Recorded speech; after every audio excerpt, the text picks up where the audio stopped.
Quiero seguir con nuestro estudio en el libro de Mateo. En el mensaje anterior de esta serie, en nuestro estudio del libro de Mateo, habíamos hablado de la tentación que Jesús había enfrentado después de su bautismo. Quiero seguir hoy con el estudio del resto del capítulo 4 en el libro de Mateo. Me impresiona bastante lo poco que hablaba Jesús en el tiempo corto después de la prueba en el desierto. Pero veremos cómo lo poco que hablaba tiene un significado profundo. Vamos a la lectura en el libro de Mateo, capítulo 4, versículo 12, hasta versículo 25. Y cuando Jesús oyó que Juan había sido encarcelado, se fue a Galilea, y dejando a Nazaret, vino y habitó en Capernaum, ciudad marítima, en los confines de Zebulón y Neftalí, para que se cumpliese lo dicho por el profeta Isaías, que dijo: tierra de Zebulón y tierra de Neftalí, camino del mar al otro lado del Jordán, Galilea de los gentiles. El pueblo asentado en tinieblas vio gran luz, y a los asentados en región y sombra de muerte, luz les resplandeció. Desde entonces comenzó Jesús a predicar y a decir: arrepentíos, porque el reino de los cielos se ha acercado. Y andando Jesús junto al mar de Galilea, vio a dos hermanos, Simón llamado Pedro, y Andrés su hermano, que echaban la red en el mar, porque eran pescadores. Y les dijo: venid en pos de mí, y yo os haré pescadores de hombres. Ellos entonces, dejando luego las redes, le siguieron. Y pasando de allí, vio a otros dos hermanos, Jacobo, hijo de Zebedeo, y Juan su hermano, en la barca con Zebedeo su padre, que remendaban sus redes, y los llamó. Y ellos, dejando luego la barca y a su padre, le siguieron. Y recorría Jesús toda Galilea, enseñando en las sinagogas de ellos, y predicando el evangelio del reino, y sanando toda enfermedad, toda dolencia en el pueblo. Y corrió su fama por toda Siria, y le traían todos los enfermos que eran tomados de diversas enfermedades y tormentos, los endemoniados, los lunáticos y los paralíticos, y los sanaba. Y le seguían grandes multitudes de Galilea, de Decápolis, de Jerusalén, de Judea y del otro lado del Jordán. Un tiempo muy pacífico no era la época en que Jesús comenzó su ministerio aquí en la tierra. Había un revoltijo de poderes y había bastante corrupción en el teatro político. Había tantos niveles de oficiales: el gobierno romano, Herodes, los fariseos, los cobradores de impuestos, etc. ¿Y quiénes fueron los más afectados en esta escena? Por supuesto, la gente pobre. Esta gente pobre fueron pobres de verdad. No fueron pobres solamente porque no pudieron hacer las cosas que querían, ni tampoco porque no fueron de la clase media. Fueron pobres porque le era bastante difícil conseguir la comida diaria. Tampoco digamos como algunos de los teólogos de hoy, que quieren convencernos de que las enseñanzas de Jesús no fueron para nosotros, que fueron para otro tiempo. Las enseñanzas fueron difíciles para aquella gente, igual como serán difíciles para nosotros. A la misma vez, lo que Jesús tenía para decir fueron buenas noticias, pero para una razón diferente de lo que imaginamos.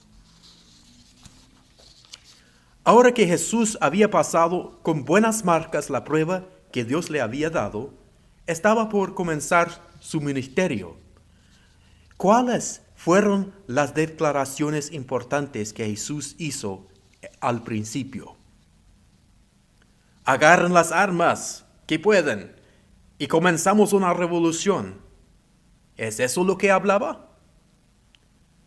O tal vez se convirtió en periodista y se puso a escribir de las injusticias sociales y comenzar un partido político que tal vez pudiera sobrevenir los que gobernaban aquella región en este tiempo.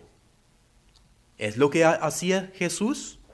No, le hubiera sido una causa menor meterse en el mundo político de su tiempo. Jesús tenía algo tan grande para decir, para hacer, que todo el mundo político era como un juego de niños en comparación. ¿Cuál era su primera declaración?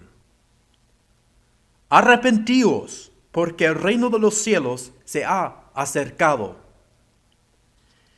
Bueno, ¿y cuál era el tema predominante de esta declaración? A. La salvación personal. B. La reforma de la iglesia. C. Teología sistemática. O D. El reino de los cielos. Por supuesto, el tema predominante era el reino de los cielos o el reino de Dios. Para ayudarnos un poco a captar la importancia de esta frase o declaración, veamos cuántas veces aparece esta frase en otros similares en el Nuevo Testamento. Esta frase misma, el reino de los cielos, aparece al menos 30 veces en el Nuevo Testamento. Y otra frase que aparece al menos 57 veces es esta frase, el reino de Dios. 57 veces. Pregunta, ¿cuáles son algunas de las cualidades del reino de Dios? Ahora que vemos que es algo muy importante en el mensaje de que Jesús compartía desde el principio, ¿cuáles son algunas de las cualidades de este reino de los cielos, el reino de Dios? Primero que nada, es un reino celestial. Este reino es de una dimensión de que nosotros no comprendemos ni podemos imaginar. Los principios de este reino son celestial, no de este mundo. Segundo, el reino de los cielos nos toca hoy, nos afecta hoy. A pesar que es un reino celestial, al momento que Jesús vino a la tierra para enseñar a la gente, Él empezó a enseñarles los principios de aquel reino. Por lo tanto, este reino celestial nos ha acercado para tocar nuestras vidas y transformarnos. Tercero, el reino de los cielos es eterno. No tendrá fin. Comenzó en el momento que Dios ordenó y será para la eternidad. 4. El reino celestial no usa medios terrenales para engrandecerse. Los reinos de este mundo muchas veces usan armas, la fuerza militar y muchas veces intriga política. El reino celestial es tal y cual como está escrito, pero tiene tantas facetas que nos costará toda la vida comprenderlo todo. El quinto punto que tengo aquí, el reino celestial es tan grande que este mundo no tiene el espacio suficiente para contenerlo todo. Y a la misma vez es tan chico que cada ser humano puede llevarlo en sí, porque es un reino espiritual.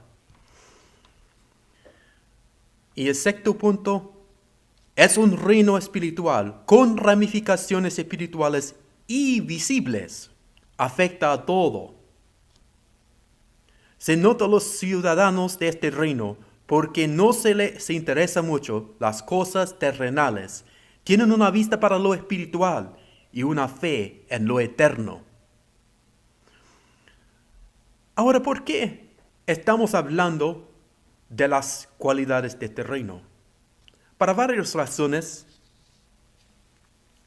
hemos empezado de esta forma. Una razón muy importante sería que nosotros entendemos que Jesús, el Mesías, no vino para reestablecer el reino de Israel aquí en la tierra.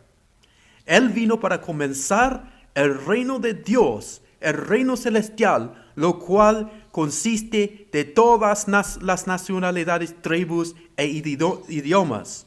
No será geográficamente limitado. Bueno, mucho hay que pudiéramos decir, pero hay tantas facetas de este reino que vamos a pasar a la otra frase importante o declaración que hizo Jesús. Venid en pos de mí y yo os haré pescadores de hombres.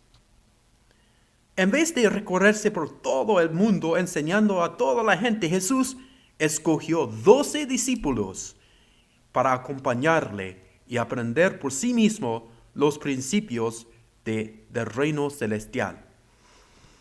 Por eso yo digo que las enseñanzas de Jesús no son una teología sistemática.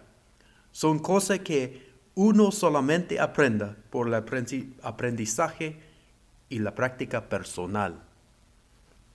Bueno, ahora yo quiero unir estas dos frases para que nosotros podamos ver la importancia de lo que dijo Jesús. Primera declaración: arrepentíos, porque el reino de los cielos se ha acercado. Jesús los está diciendo, primero que nada, tienen que cambiar su manera de pensar. Hay que dejar su nacionalismo, o que sea, y dejar que el reino de Dios les puede influir y afectar. Segunda declaración: venid en pos de mí, y yo os haré pescadores de hombres. Jesús dice, sígueme, porque yo tengo otra manera para promover este reino celestial, pero te va a costar toda la vida y todo lo que tienes para poder integrarse en la realidad de este reino. Hay un dicho que tenemos en inglés que dice, dele un pescado a un hombre y él comerá para un día. Enséñale a pescar y tendrá comida para el resto de su vida. Jesús no vino solamente para darnos las necesidades de la vida, sino para demostrarnos cómo debemos llevar a cabo nuestros deberes como ciudadanos del reino celestial. Él quiso enseñar a sus discípulos cómo atraer otras personas al reino de Dios. Para hacer la voluntad del Padre debe ser nuestra comida principal. En corto, estas frases son solamente una introducción a las enseñanzas de Jesús, los cuales espero examinar en los meses próximos. Veremos que en los 3 capítulos siguientes, las leyes y la constitución del reino celestial, a pesar que el reino de Dios es un reino celestial, los ciudadanos de aquel reino serán identificados por su manera de vivir. Se nota en el principio del Sermón del Monte que Jesús reunió a sus discípulos alrededor de sí y los enseñó las leyes de este reino.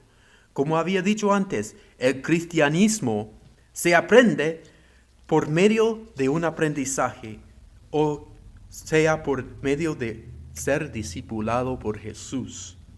Fíjate, la palabra discípulo contiene por raza la palabra disciplina. Que Dios le bendiga, que les dé paz y la prosperidad espiritual.